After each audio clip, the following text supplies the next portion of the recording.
So hello learners, आज के इस वीडियो में हम लोग वीट और राइस का क्रॉपिंग पैटर्न समझेंगे और देखेंगे कि उसके क्रॉप और वीट के प्रोडक्शन के लिए क्या क्या किस किस फैक्टर्स की अवेलेबिलिटी होना ज़रूरी होती है और देखेंगे कितना प्रोडक्शन कब हुआ है और कौन सी कंट्रीज़ कौन से स्टेट्स में हाईली प्रोडक्शन होता है वीट और राइस का।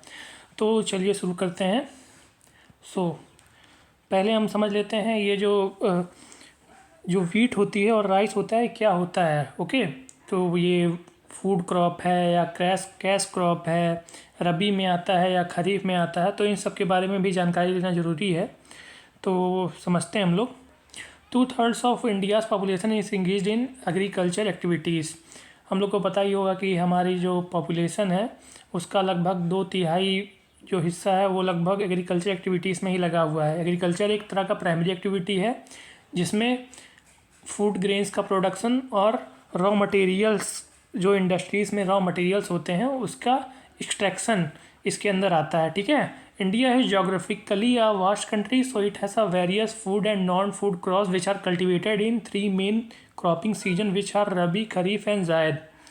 इंडिया जो है वो एक तरीके से जो यहाँ का क्रॉपिंग पैटर्न है उस बेसिस पे यहाँ पे 3 सीजन्स में क्रॉप बोए जा सकते हैं, रबी, खरीफ और जायद।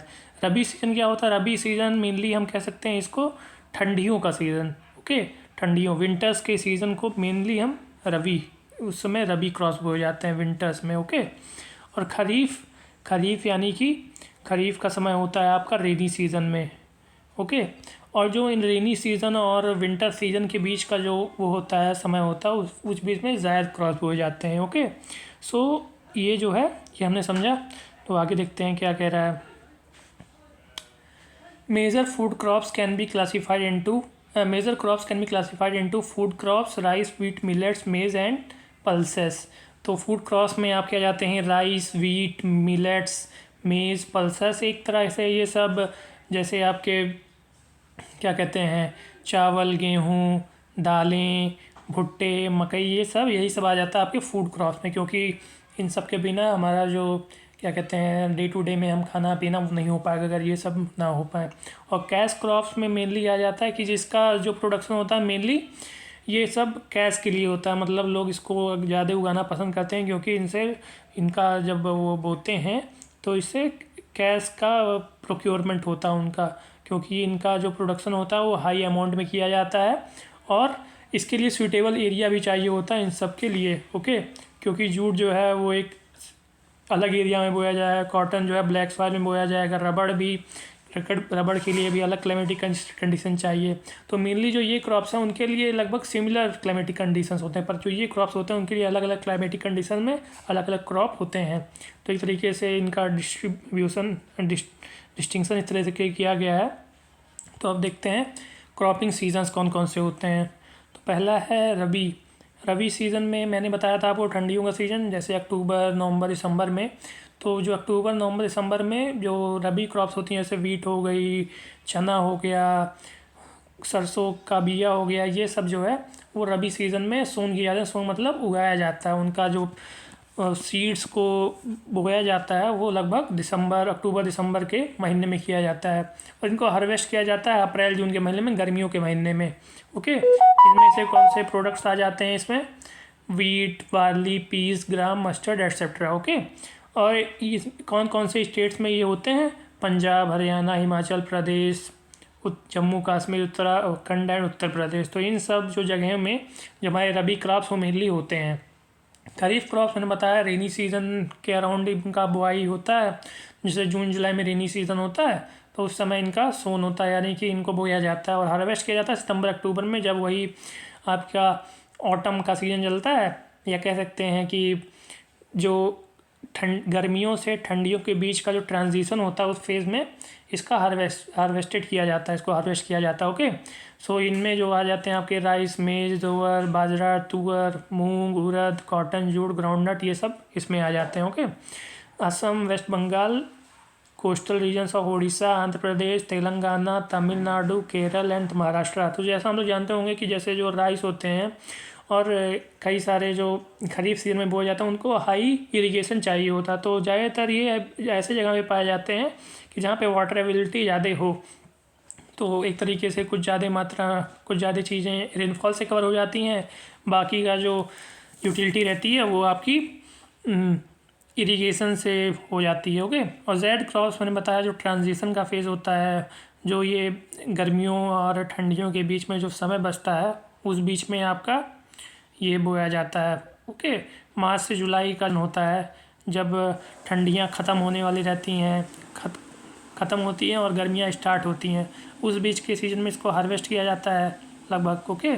और बो लिया भी जाता है। इन दोनों कामों को उसी बीच में कर लिया जाता है। जैसे हमारे कई सारे सीजनल फ्रूट्स होते हैं, वेजिटेबल्स होते हैं और जो छोटे मोटे क्रॉप्स होते हैं उनको इस सीज़न में बोया जाता है। अब क्रॉप्स मतलब फॉडर क्रॉप्स मतलब क्या समझ रहे हैं? फॉडर क्रॉप्स मतलब जैसे ऐसे क्रॉप जैसे आप चरी हो गया, जैसे जो पशुओं को खिलाया जाता है उन सब जैसे चारों को इस सीजन में बो लिया जाता है। Okay. Most of north western states, तो इन सब स्टेट्स में होता है। ओके। सो हम लोग अपने टॉपिक की तरफ बढ़ते हैं, राइस। तो पहले देखते हैं राइस कहाँ कहाँ पे होता है, राइस प्रोड्यूसिंग स्टेट्स कौन कौन से हैं।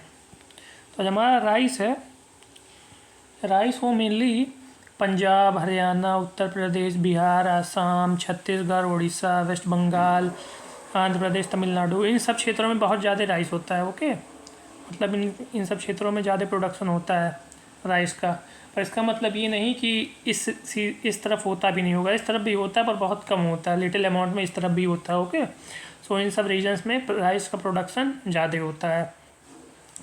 इनमें भी जैसे इस साल का अगर बताया जाए, अगर रिकॉर्ड किया रहा तो 10357.55 लाख टन लगभग इतना राइस हुआ इस बार। 10357.55 लाख टन, इतना ज़्यादा राइस का प्रोडक्शन 2022-23 में रहा है। ओके।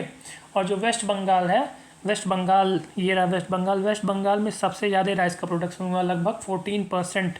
जो पूरे देश में राइस का प्रोडक्शन हुआ उसका 14% लगभग वेस्ट बंगाल में ही हुआ है। और जो वेस्ट बंगाल में जितना भी राइस हुआ है उस 2-3 क्षेत्रों में बहुत ज़्यादा वो चीज़ हुआ वेस्ट बंगाल के। वो है आपका मिंडापुर हो गया, वर्धमन हो गया, बकावीर भूमि हो गई। तो इन सब जो जगह हैं, 3 जगह हैं, वहाँ पे सबसे ज़्यादा राइस का प्रोडक्शन हुआ। ठीक है। तो जो वेस्ट बंगाल में और जो मेनली राइस बोए जाते हैं वो है मेनली स्वर्ण हो गया, IR36 हो गया, सोना मंसूरी हो गया, ये सब जो है मेनली वेस्ट बंगाल में बोए जाते हैं। यहाँ पे सबसे ज़्यादा प्रोडक्शन भी होता है और कई सारे वैरायटीज़ के राइस बोए भी जाते हैं यहाँ पे। ठीक है। चलिए आगे चलते हैं, इसके बारे में आगे आपको बताऊँगा।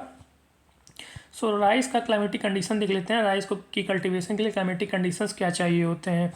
तो रेनफॉल जो है अराउंड 22 to 32 डिग्री सेल्सियस और विथ ह्यूमिडिटी उसमें होना चाहिए। जैसे रेनफॉल अगर होता है तो ह्यूमिडिटी, जाहिर सी बात ह्यूमिडिटी होगी, उमस होगी। ओके।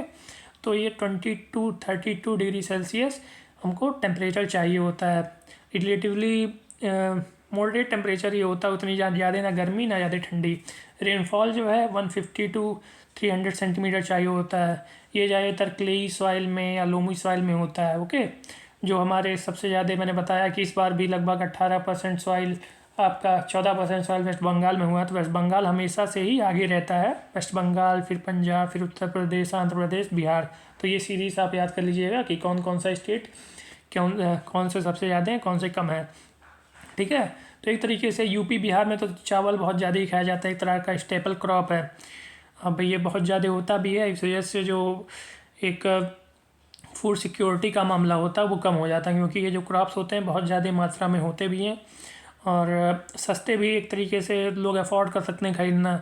तो एक तरीके का स्टेपल क्रॉप है, लोग ज़्यादा खाना पसंद भी करते हैं। Okay. India is second largest producer of rice in the world after China. India जो है वो second largest producer of rice है चाइना के बाद। और प्रोड्यूसर के साथ साथ ये कंज्यूमर भी जो है राइस का, वो सेकंड नंबर पे कंज्यूमर भी आता है इसका। राइस का कंज्यूमर जो सेकंड नंबर का है वो इंडिया है अपना। ओके। आगे चलते हैं हम लोग। In states like Assam, West Bengal, Orissa, 3 types of paddy are grow in a year. These are aus, aman and boro. तो 3 तरह के जो धान हैं वो बोए जाते हैं असम, वेस्ट बंगाल और उड़ीसा में। और aman and boro. National food security Mission, hybrid rice seed production, Rashtriya Krishi Vikas Yojana, few government initiatives to support rice cultivation. तो ये जो योजनाएं हैं वो राइस कल्टीवेशन को बढ़ाने के लिए काफ़ी क्या कहते हैं अच्छी साबित हुई हैं। राइस के बारे में आपको और चीज़ें ऐड करना चाहूँगा मैं, जैसे यहाँ पे मैं बता देता हूँ। इस रीज़न में जो राइस है, राइस मेनली होता है आपका क्या कहते हैं जो एलुवियल सॉइल होते हैं उसमें ज़्यादातर एलुवियल सॉइल में होता है। एलुवियल सॉइल इसका मेन है। एलुवियल सॉइल के बिना नहीं होगा राइस। ओके, एलुवियल सॉइल हो गया, लूमी सॉइल हो गया, क्लेई सॉइल हो गया। ओके, ये एक तरीके से जो क्या कहते हैं रिक्वायरमेंट करता है आपका क्या कहते हैं इरिगेशन का। तो दूसरा हो गया आपका इरिगेशन, इसको बहुत ज़्यादा लगता है, पानी की आवश्यकता बहुत ज़्यादा होती है, वाटर अवेलेबिलिटी। ओके, तीसरा चीज़ ये जो होता है आपका hot and humid climate condition में होता है, मेनली ट्रॉपिकल रीजन में होगा, ट्रॉपिकल रीजन। ओके, तो आप जानते ही होंगे जैसे हमारा इंडिया है, ये मान लीजिए इंडिया है, ठीक है। जो ये रीजन है आपका ये मेनली ट्रॉपिकल रीजन्स है ये वाले, और ये जो है आपके टेम्परेट रीजन्स हैं। ओके, और समझते हैं इसके बारे में और फैक्ट जान लेते हैं। जो यूपी है, यूपी में लगभग हमारा राइस होता है 10%, सबसे ज़्यादा वेस्ट बंगाल में 14%, यूपी में 10%। ओके, और यहाँ पे कई सारे वैराइटीज़ के राइस वो बोए जाते हैं, जैसे बासमती हो गया, सगंध हो गया, मासूरी हो गया। ये सब एरियाज़ में बोए जाते हैं, जैसे बरेली में बोया जाता है, मुजफ्फरनगर में बोया जाता है, लखीमपुर खीरी में बोया जाता है, गोरखपुर में, फैजाबाद में, इन सब एरियाज़ में ये वैराइटीज़ बोए जाते हैं। जो पंजाब है हमारा, पंजाब तीसरे नंबर पे आता है राइस प्रोडक्शन में। ओके, अब देखते हैं हम कि वर्ल्ड प्रोडक्शन में कौन कौन सा वो आता है। सबसे पहला जो आपका आ जाता है वो चाइना आ जाता है वर्ल्ड प्रोडक्शन में। दूसरे नंबर पे आ जाता है आपका इंडिया। ओके, तीसरे नंबर पे आपका आ जाता है बांग्लादेश। ओके, चौथे नंबर पे आपका आ जाता है इंडोनेशिया। पाँचवें नंबर पे आ जाता है आपका वियतनाम। तो ये जो 5 हैं वो लगभग सीरीज में आप याद रख लीजिएगा, अगर आप अपने एग्ज़ाम्स में लिखते हैं तो आपको अच्छे नंबर मिल जाएंगे। ओके, चलिए आगे बढ़ते हैं हम अगले क्रॉप की तरफ, वीट की तरफ। Okay, wheat. तो वीट जो है, वीट एक तरह का क्या है, वीट एक तरह का रबी क्रॉप है। ठीक है, रबी क्रॉप है। तो जो है ये ठंडियों के महीने में उसकी बुआई होगी, अक्टूबर से दिसंबर के बीच में। ओके, अक्टूबर से दिसंबर। और इसको हार्वेस्ट कब किया जाएगा, हार्वेस्ट किया जाएगा आपका अप्रैल टू जून के महीने में।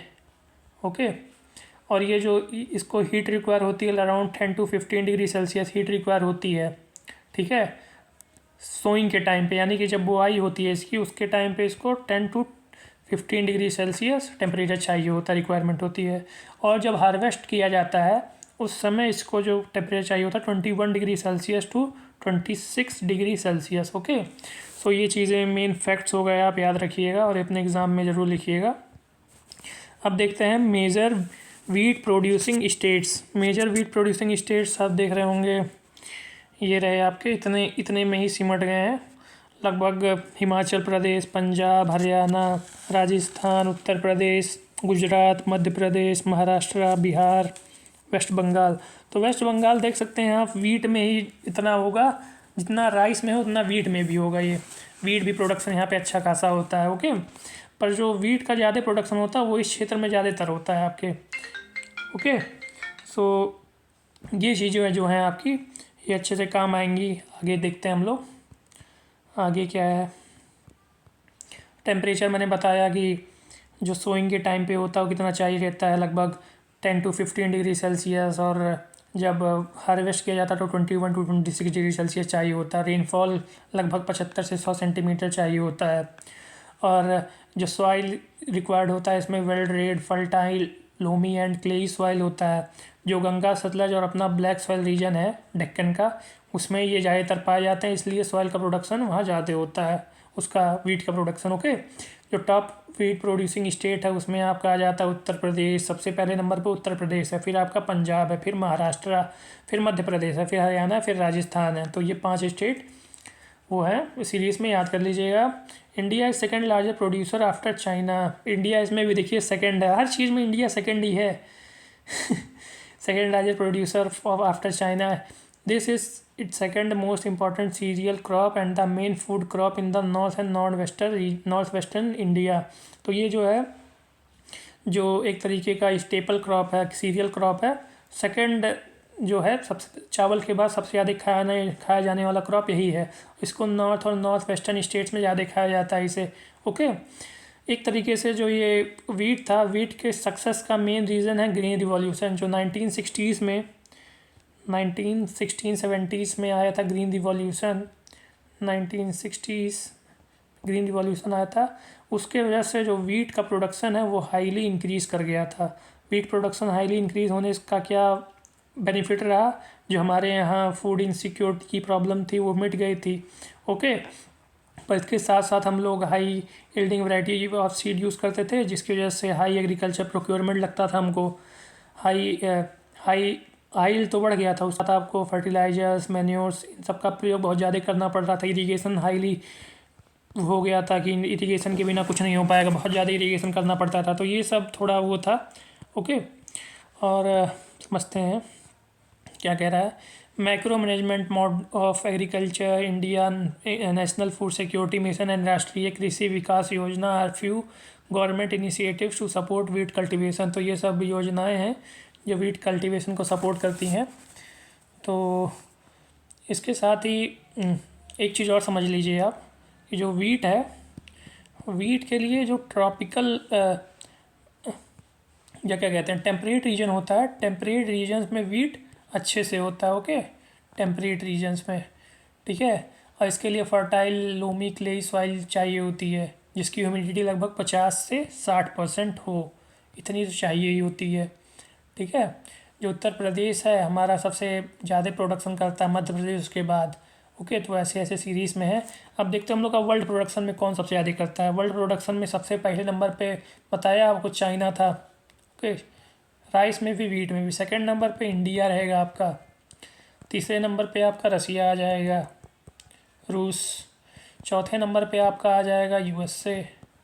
पाँचवें नंबर पे आ जाएगा आपका फ्रांस। तो अगर आपको ये सेशन अच्छा लगा हो तो वीडियो को लाइक कीजिए, चैनल को सब्सक्राइब कीजिए और बेल आइकन दबाना ना भूलिएगा। मैं ऐसे ही इम्पोर्टेंट टाइप टॉपिक्स पे वीडियोस लाता रहूँगा। सो चलिए, बाय बाय, थैंक यू।